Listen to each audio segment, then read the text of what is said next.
Hello जय श्री कृष्ण। केम छो बधा? आई होप तमे बधा मजामां हशो। आज हूँ तमारी साथे शेर करीश रवाना लाडूनी रेसिपी। तो चालो आपणे लाडू बनाववानुं स्टार्ट करीए। रवो लीधो छे,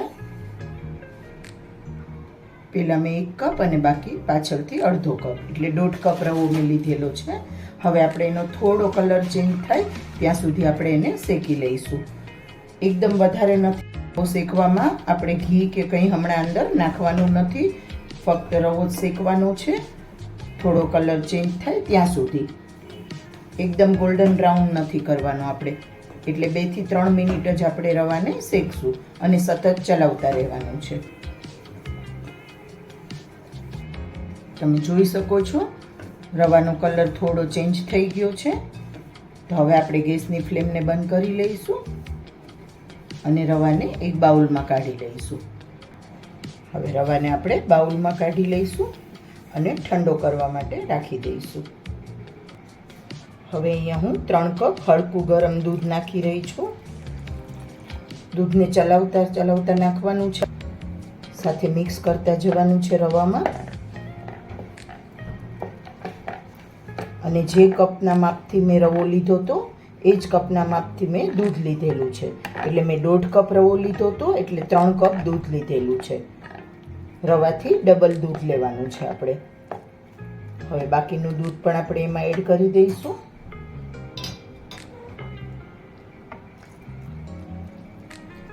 અને હળવું એવું ગરમ દૂધ લેવાનું છે, એકદમ ઠંડુ દૂધ નથી લેવાનું। યા તો રૂમ ટેમ્પરેચરનું યા તો હળવું ગરમ દૂધ લઈ શકો છો તમે। फक्त तमे आंगળી બોળી શકો એટલું ગરમ દૂધ લઈ શકો છો। એકદમ દૂધને ઉકાળવાની જરૂર નથી। અને એમાં સારી રીતે રવાની સાથે આપણે દૂધને મિક્સ કરી દઈશું। બિલકુલ લમ્સ ન રહે એ રીતે મિક્સ કરવાનું છે।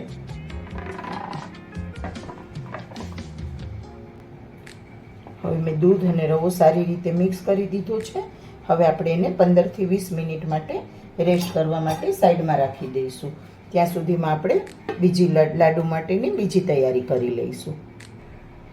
હું અહીંયા 1 કપ ખાંડ લઈ રહી છું, તો આપણે ખાંડને પીસી લઈશું।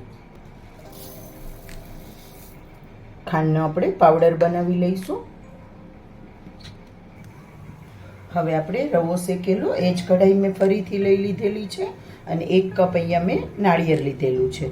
તો એને પણ આપણે થોડું હળકું એવું રોસ્ટ કરી લઈશું। એનો પણ આપણે કલર ચેન્જ નથી કરવાનો, એકદમ વધારે રોસ્ટ નથી। તમારી પાસે નાળિયેરનો બૂરો હોય તો એ પણ લઈ શકો છો। મારી પાસે આખા ટોપરા પડેલા હતા તો મેં એને મિક્સચર જારમાં નાળિયેરનું બૂરું બનાવી લીધું છે। તમારી પાસે નાળિયેરનું બૂરું ન હોય તો તમે પણ ટોપરાનો પણ ભૂકો કરીને લઈ શકો છો। એને આપણે 2 થી 3 મિનિટ માટે રોસ્ટ કરવાનું છે। આપણે નાળિયેરમાંથી સરસ એકદમ સરસ સુગંધ આવવા લાગી છે, તો ગેસની ફ્લેમને બંધ કરી દઈશું।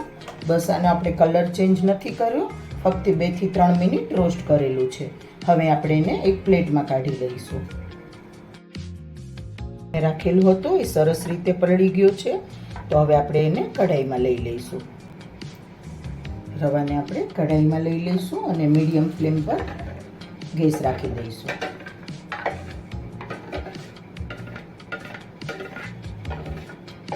રવાનો દાણો પણ સરસ ફૂલી ગયો છે। આપણે એને થોડું હળકું ગરમ દૂધ હતું એમાં પલાળેલો, રવાનો દાણો પણ એકદમ સરસ ફૂલી ગયા છે। હવે આપણે એમાં 2 ચમચી ઘી એડ કરી દઈશું। અત્યારે આપણે જ્યારે રવો શેકવા મૂકીએ ત્યારે જ ઘી એડ કરી દેવાનું છે। તો અત્યારે હું અહીંયા 2 ટેબલ સ્પૂન ઘી એડ કરી રહી છું। ગેસની ફ્લેમને મીડિયમ રાખવાની છે અને એને સતત ચલાવતા રહેવાનું છે। આપણો રવો જ્યાં સુધી બધું દૂધ ઓબ્ઝર્વ ન કરી લે ત્યાં સુધી એને સતત ચલાવતા રહીશું।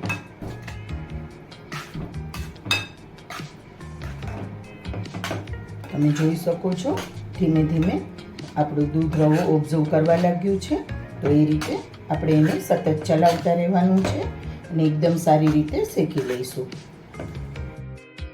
શકો છો આપણા રવાનો કલર પણ ચેન્જ થવા લાગ્યો છે અને સરસ રીતે રવો શેકાઈ રહ્યો છે।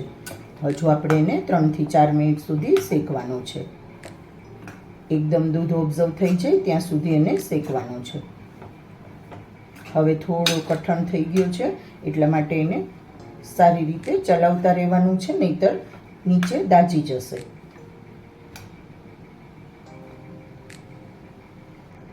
તમે જોઈ શકો છો આપણો રવો એકદમ છૂટો થવા લાગ્યો છે, મીન્સ કે સરસ શેકાઈ ગયો છે. તો હવે આપણે એમાં થોડું 1 ટેબલ સ્પૂન કે 2 ટેબલ સ્પૂન જેટલું જે પ્રમાણે જરૂર હોય એ પ્રમાણે ઘી એડ કરી દઈશું. હું અહીંયા 2 ટેબલ સ્પૂન ઘી એડ કરી રહી છું.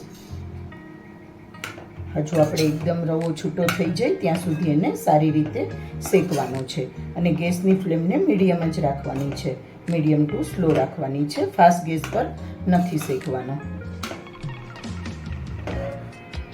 તમે જોઈ શકો છો આપણા રવાનો બધો દાણો છૂટો છૂટો થઈ ગયો છે અને રવાનો કલર પણ ચેન્જ થઈ ગયો છે, મીન્સ કે આપણો રવો એકદમ સરસ શેકાઈ ગયો છે.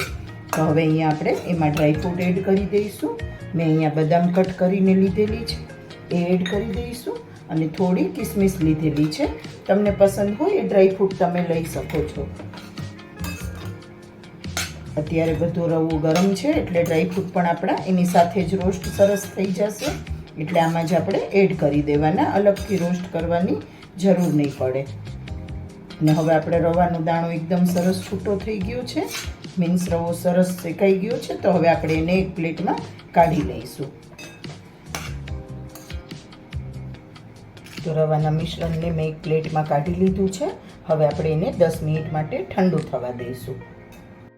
મિશ્રણ હાથમાં લઈ શકાય એટલું ઠંડુ થઈ ગયું છે. તમે જોઈ શકો છો બધા દાણા સરસ છૂટા થઈ ગયા છે. તો હવે આપણે જે ખાંડ પીસીને રાખેલી હતી એ એમાં એડ કરી દઈશું. ખાંડ તમે તમારી પસંદ પ્રમાણે ઓછી વધારે લઈ શકો છો. અને 1 ટેબલ સ્પૂન હું અહીંયા એલચી પાવડર મિક્સ કરી રહી છું. તમે ન ખાતા હોય એલચી તો સ્કીપ કરી શકો છો, એલચી પસંદ ન હોય તો. અને જે આપણું ટોપરું શેકીને રાખેલું હતું એ પણ એમાં એડ કરી દઈશું અને બધી વસ્તુને સારી રીતે મિક્સ કરી લઈશું.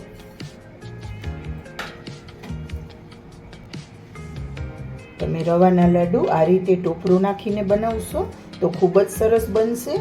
અને જો ટોપરું ન નાખવું હોય તો તમે એકલા રવાના પણ બનાવી શકો છો, પણ ટોપરું નાખ્યું હોય તો એનો ટેસ્ટ 100 ગણો વધી જશે અને ખૂબ જ ખાવામાં પણ ખૂબ જ ટેસ્ટી લાગશે તમને. તો હવે અહીંયા આપણે બધું જ મિશ્રણ સારી રીતે મિક્સ કરી દીધું છે. તો હવે આપણે એના નાના નાના લાડુ બનાવી લઈશું. લાડુ નાના કે મોટા તમે તમારી પસંદ પ્રમાણે બનાવી શકો છો. અને ડ્રાયફ્રૂટ પણ તમારે કોઈ વધારે એડ કરવા હોય, તમને જે પસંદ હોય એ ડ્રાયફ્રૂટ એડ કરી શકો છો. તમે જોઈ શકો છો સરસ બાઇન્ડિંગ આવી ગઈ છે. તો હવે આપણે એમાંથી લાડુ બનાવી અને રેડી કરી લઈશું. અને મિશ્રણ આપણું એકદમ સરસ એમાં ખાંડ ને ટોપરું ને બધું મિક્સ થઈ ગયું છે. હું અહીંયા મીડિયમ સાઈઝના, એકદમ નાના પણ નહીં એકદમ મોટા પણ નહીં એ રીતના લાડુ બનાવી રહી છું. તમે તમારી પસંદ પ્રમાણે બનાવી શકો છો નાના મોટા. આ રીતે આપણે બધા લાડુ બનાવી અને રેડી કરી લઈશું. તમે જોઈ શકો છો મેં બધા લાડુ વાળીને રેડી કરી લીધા છે. તો મારી આજની રેસીપી ગમી હોય તો મારા વિડીયોને લાઈક, શેર અને કોમેન્ટ જરૂરથી કરજો. અને તમે પણ આ રીતે એકવાર લાડુ બનાવીને ટ્રાય કરજો. અને મારી ચેનલ પર નવા હોય તો સબસ્ક્રાઈબ જરૂરથી કરજો.